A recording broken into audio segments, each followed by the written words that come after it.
In 1980, a man named Nelson Nash wrote down a sentence that may change the way you see money for the rest of your life. Here it is. You finance everything you buy.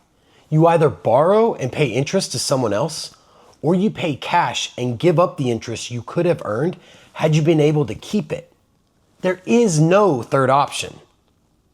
Think about that again, because if you actually believe it and the math behind it is irrefutable, then almost every financial decision you've made up to this point needs to be re-examined. In the last two videos, I showed you what this looks like in practice. Real numbers, real clients, real outcomes. Today, we go underneath the cases. By the end of this video, you'll understand the basic theory of why this works.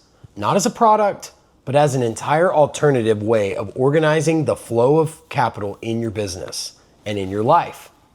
So let's get into it.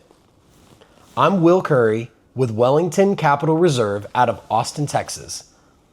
I'm an authorized IBC practitioner personally trained through the Nelson Nash Institute, which is the only governing body that certifies people in this methodology. The reason that matters? This isn't a sales framework. This is an economic theory with a 40-year track record. And the people who get it tend to never go back, myself included. Or as Nelson would say, IBC is caught, not taught. I know what some of you are thinking. Okay, the cases were interesting, but I want to understand what's happening under the hood. Why does this work? Where's the tricks, the catch? That's exactly the right instinct, and it's the reason this video exists.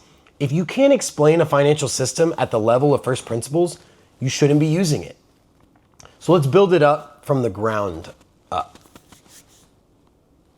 Here's the lie hiding inside modern personal finance. Most people think of banking as a place, a building, a logo, an institution. It's not. Banking is a function. It's the act of warehousing capital and then lending it out. The movement of money from one party to another to facilitate business transaction. Once you understand that banking is a function and not a place, you realize something very uncomfortable. Every dollar that you let someone else perform that function with is a dollar of profit you're voluntarily giving away. The banks didn't build their headquarters with their own money. They built them with someone else's, or even with yours. Here's what I've seen separate the people who eventually build wealth from the people who chase it their entire lives. It comes down to a single question that almost nobody asks. It's not, how do I make more money? Or how do I invest it better? The question is, who controls the banking function in my financial life? Once you can answer that honestly, the rest of the strategy almost designs itself. So a quick note before we go further. This video is strictly for educational purposes only. It's not to be interpreted as personalized financial, tax, or legal advice. I'm a licensed life insurance producer. I'm not a tax advisor or an attorney. So talk to qualified licensed professionals before making any decisions based on what we cover here today in this video. Also, if this is the first time the concept has started clicking for you from past videos you've watched of mine, or you've been hearing about infinite banking for a while but never had it explained from first principles before, subscribe to this channel. We go deep on this stuff, the mechanisms, the math, the real client structures. It's the kind of content that actually rewards a serious mind about this concept. Now, Nelson Nash spent much of his life trained as a forester and life insurance professional in Alabama. He wasn't a Wall Street guy. He was a pioneer thinker influenced by the Austrian school of economic thought, who noticed something that most financial professionals, well, they missed. In 1980, after interest rates climbed to 23%, he became upside down in real estate deals that the 1970s had handed him as a bonanza. What was at first big-time success became overnight a nightmare. But through diligent prayer and brainstorming, Nelson came to the revelation hiding in plain sight, or as he likes to call it, a baseball bat across the eyes. The answer to all his financial pain was sitting in his hands already. He just had to change how he thought about it and apply the discipline in his life to carry it out. So in 2000, he published Becoming Your Own Banker, a short book that has quietly built an entire industry of practitioners just like myself all around the country, helping people answer the same question: who controls the banking function in my life? Is it me or the financial institutions? It's a simple question, but it has profound impacts on your life. Why are you not the banker in your own life? Most people have never even considered that as an option. They assume banking is just something that you participate in as a customer, the same way that you participate in electricity by paying the utility bill. Nelson's entire framework is built on the realization that banking is something that you can perform, not just as something that you consume. So, with that utility example in mind, on page 20 of Becoming Your Own Banker, he talks about the idea of cogeneration, in which the owner of a paper mill company, or a paper mill plant, I should say, makes 125% of the mill's need for electrical power. So what does that plant owner do with the surplus? Well, he sells it. He doesn't erect power lines or hire a sales force and try to sell it to the public. Heavens no, Nelson says. He simply plugs it back into the established infrastructure already put in place by the utility company, and he sells them the power. Well, the same is true for Nelson's concept. Infinite banking, or privatized banking as I like to call it, is a way to systematically accumulate tax-favored capital in a specifically structured, privately owned life insurance contract that you can access when you need it. In a fashion similar to commercial banking, but on terms and benefits much more favorable to you than the institution. Nelson didn't have to start a brick and mortar bank to get the benefit of such a system. He didn't go out and get a bank charter and raise millions in capital holdings and then hire a branding firm to control his banking function. He was able to create his own banking system using dividend-paying whole life insurance by utilizing the established system already in place by the mutual life insurance carrier, which put his money to work with contractual guarantees and the leveraging of that capital through policy loans. All you have to do is understand what is going on in such an insurance plan, and then you just tap into the system the same way. So before we get into the weeds of how privatized banking works for you in your business, I want to explain why this all matters mechanically. So every major purchase in your life involves a banking function. Think about it. It involves a banking function being performed somewhere by someone. You buy a truck on the lot, the bank performed the function. They kept the interest. You pay cash for the truck, well, you performed the function, but you also simultaneously destroyed the capital in the process. You got the truck, but you lost the use of the dollars forever. Nelson's insight, there's a third option. Perform the banking function yourself in a structure where the capital is preserved and the interest is gained, and you get the major capital purchase the same way you would in the other situation. Now, to the system itself, there are dozens of financial vehicles in the world. So why does Nelson specifically use a dividend-paying whole life policy from a mutual insurance company? Simply, it's the only commonly available structure that combines all four properties that he needed in a banking system that meets all your capital needs. So let's go over those briefly. So number one, guaranteed growth. The cash value grows on a contractually guaranteed schedule. It's not market dependent and it's not optional. It's written into the contract. For this reason, it is one of the only vehicles that offers actual uninterrupted compound interest over the life of the contract. Number two is tax advantages. IRC section 7702 provides three specific tax advantages that almost no other vehicle gets simultaneously: tax-deferred growth, tax-free access via policy loans, and tax-free death benefit transfer to the beneficiary. Dividends can also be taken in cash each year up to the premium outlay or premiums paid in, what we know as the basis of the policy, but this strategy is not usually recommended. So with that, you want to speak with a qualified IBC practitioner such as myself about what is best for this specific dividend election for your particular scenario. Number 3 is liquidity without liquidation. This is important.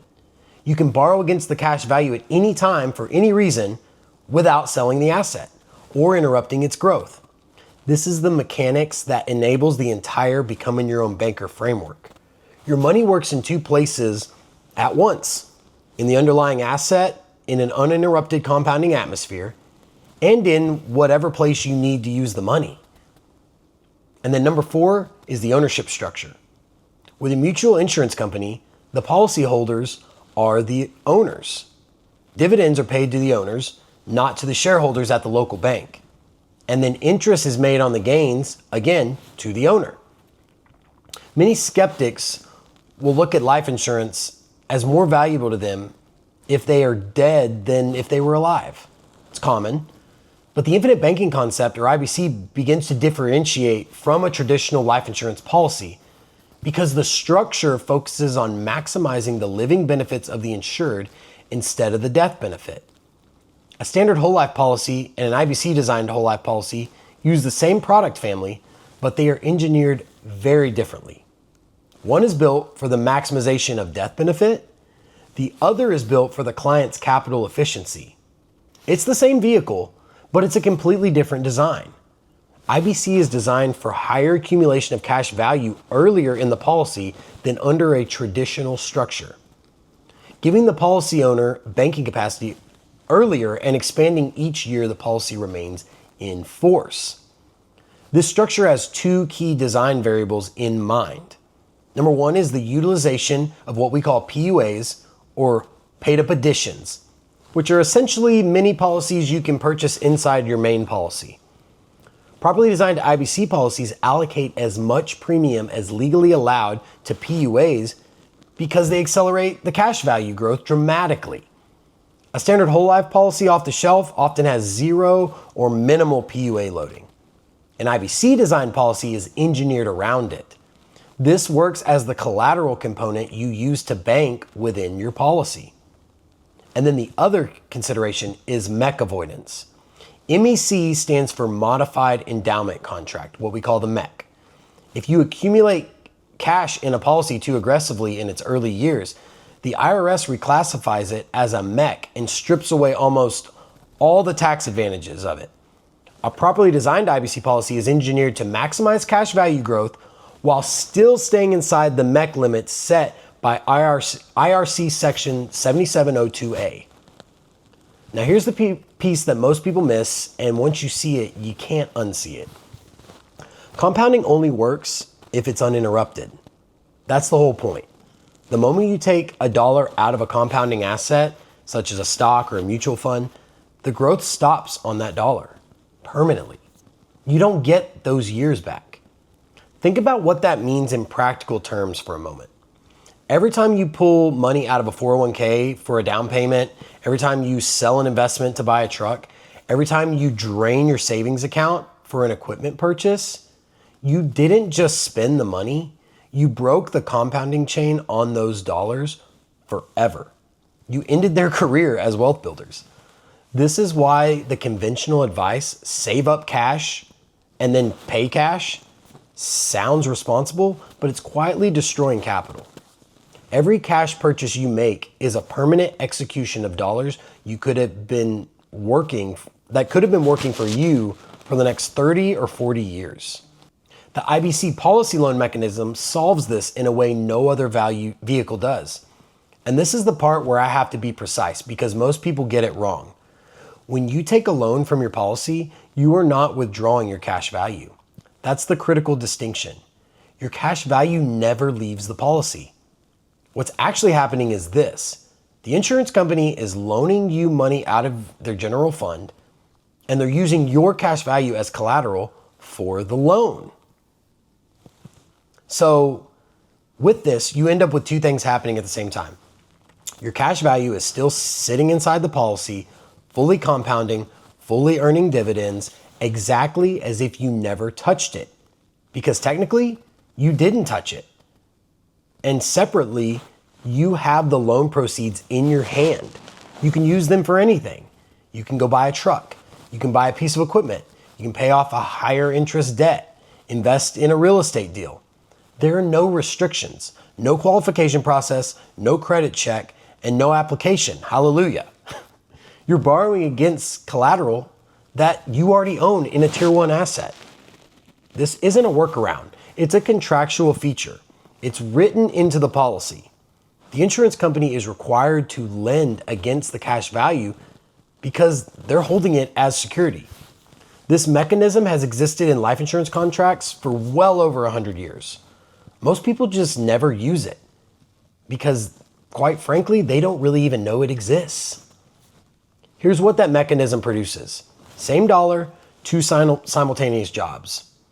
Inside the policy, your money is earning guaranteed growth and non-guaranteed but historically consistent dividends, doing exactly what compound interest is supposed to do for the next 30, 40, 50 years without interruption. Outside the policy, that same dollar is now financing a truck or a piece of equipment or a business expansion. It's producing real economic output. And as you pay the loan back on your own schedule, at your own pace, with your own discipline, on a simple interest framework, those dollars cycle right back into the same system to be deployed again. You're just recycling and turning those dollars over. This is what Nelson means when he uses the phrase velocity of capital. It's not velocity of money in the Federal Reserve sense, which is how fast dollars can change hands. It's the velocity of capital in the personal finance sense. How many useful jobs can a single dollar of yours perform before it's exhausted? In the conventional model, the answer is 1. You earn the dollar and then you spend the dollar. The dollar's gone. In the infinite banking concept, the answer is many. The same dollar earns, finances, gets repaid, earns again, finances again, gets repaid again. Cycle after cycle after cycle. Sometimes for decades, often into the next generation tax advantaged. In fact, it could be the next 4 generations if done right. That's not magic. There's no trick. It's just a structure. You're using a contract feature most people don't know exists. Let's look at how this practically plays out. In a typical scenario, Chad would go to the bank and must provide all his financial records and offer more collateral than what he is borrowing to access capital when he needs it for his business or his family or whatever. This will come with a required structured principal and interest payment, which he cannot miss each month. And the bank will make all the profit on the high interest volume that is typical in an amortized loan. All the interest he pays back, it will leave Chad's hands forever once it is paid out. Now let's say Chad, a 35-year-old business owner, takes out an IBC structured policy on himself, contributing, let's say, $50,000 per year for the next 35 years to age 70. He will likely want to fund a system of policies once he understands what's going on here. That would allow for his entire life, since these dollars will be in a system that maximizes 11 benefits to him and his business on every dollar he places inside those policies. On that note, if you are not aware of those benefits, after this, go back and watch my video, Your Business Checking Account is a Wealth Trap, where I discuss the benefits associated with these types of accounts. Now, Chad's business is grossing $500,000 a year, and he is netting around $150,000 per year after taxes. He has more than enough capacity in his business to reroute those dollars into a system that will allow him to become his own banker. Chad pays the $50,000 into the policy on an after-tax basis. As I said earlier, an IBC structure diverts a substantial amount of the premium to what's called paid-up additions. These are little one-time paid-up chunks of death benefit that become immediate cash value accumulated in the policy that can be leveraged for loans. Those premium dollars are exposed to tax-deferred growth in an uninterrupted compounding atmosphere. Then, when the time comes where Chad needs capital, he calls up the insurance carrier instead of the bank and accesses the capital through a policy loan. The carrier only asks a few simple questions. How much does he wish to take taken a loan up to his available cash value? And where would he like it sent? There's no reams of financial records needed, no references, no vast amounts of underwriting required to process this loan. Only usually 5 to 7 business days to wait on the capital to hit his local bank account so he can deploy it. Meanwhile, the original $50,000 is still parked in his policy, earning throughout Chad's life. When he is ready to pay the loan back, he makes loan repayments back into his policy on a simple interest loan. He has no structured principal and interest payments he is obligated to, and in fact, he does not have to ever pay the loan back if he doesn't wish to, as long as he pays his annual premiums. The life insurance carrier already has the collateral in the policy, as I stated earlier. But because Chad wants to be an honest banker, and it behooves him to pay it back so he can recycle the collateral for future capital needs in his business, as we've already discussed, he makes the same payments at the same interest rate that he would have paid to the commercial bank back to his system because he owns it. Even though the simple interest rate he is charged by the carrier is likely much less, this way he gets to pocket the spread and his system profits and expands while it quietly earns for him. Money is being made in 2 places at once. Every year, Chad contributed the capital to his policy, and it continues to grow and compound because the position of this money in his banking system benefits him rather than someone else. His cash value or lending capabilities expands every year, meeting more of his financing needs and making him increasingly less dependent on the financial institutions. Since this policy was issued by a mutual life insurance company, that means that Chad is a part owner in the divisible surplus of the company, much like a bank stockholder. So he will be receiving an ever-increasing, non-guaranteed dividend, but as we said, historically consistent, that goes back into his policy that will buy additional insurance through PUAs. So the system again compounds even larger as time goes on. Because the use of these PUAs throughout the structure, the death benefit continues to compound as well every year it is in force, creating a larger tax-free legacy than the year before for Chad's heirs once he passes away. The system will then waterfall into the next generation, whom, if they are well trained in this methodology, will do well to follow in Chad's footsteps to capture the same access, private control, and tax advantages on all the dollars out of his banking system that waterfall to them. All right, before we keep going, I have to address something most advisors won't tell you on camera, because it sounds like a flaw if you don't understand the structure underneath it. Here it is. In the first 2 to 3 years of a properly designed policy for infinite banking, the cash value will be less than the total premiums that you paid in. You paid in $1. In the early years, you can't leverage a full dollar back out. A properly designed policy is usually liquid somewhere between 60 and 65% in year 1, and that's the worst year for the whole policy. And it crosses over the dollar in, dollar out line typically between years 3 and 5, depending on the design. If you got here and you're expecting a financial vehicle where every dollar deposited is immediately a dollar you can access, this isn't that. And anybody who tries to sell you on that idea that it is that is either lying to you or doesn't understand what they're selling. I'd rather you hear this from me right now than discover it 3 months in and feel deceived. Here's the thing though. If you're a business owner watching this, you already understand the structure I'm about to describe because you've already lived it. Think back to when you started your business. Year 1, maybe year 2. Did you pull more out of that company than you put in? Certainly not. I would doubt that. You bought equipment, you hired help, you built systems, you absorbed costs the company couldn't cover yet. You capitalized the business. You fed it. And for that period, sometimes 1 year, sometimes 3, sometimes much more. Every dollar you put in was a dollar you couldn't pull back out. Did that mean your business was a bad investment? No. It meant you were building infrastructure. You were buying the right to compound later. And anyone who quit in year 2 because the book still showed a loss missed the entire point of starting a business of their own in the first place.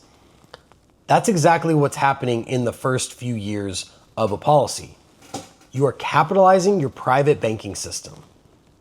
You're funding the infrastructure. Same principles, same patience required. It's the same payoff curve. So what do I mean by this? So where does that gap go?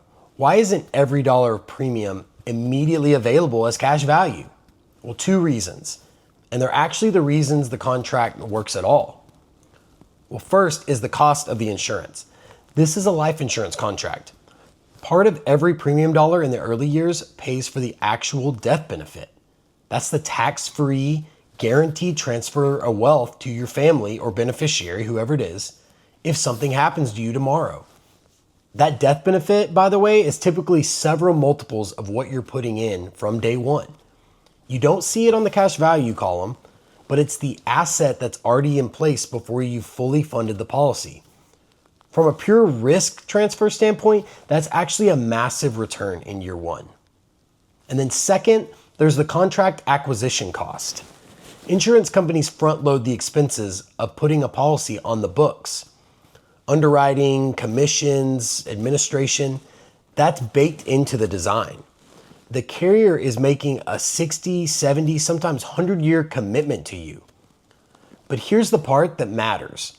Once those costs are absorbed in roughly years 3 to 5, you're in the cash flow years forever guaranteed. From that point forward, you're in pure compounding territory. The dollar you put in becomes more than a dollar of cash value.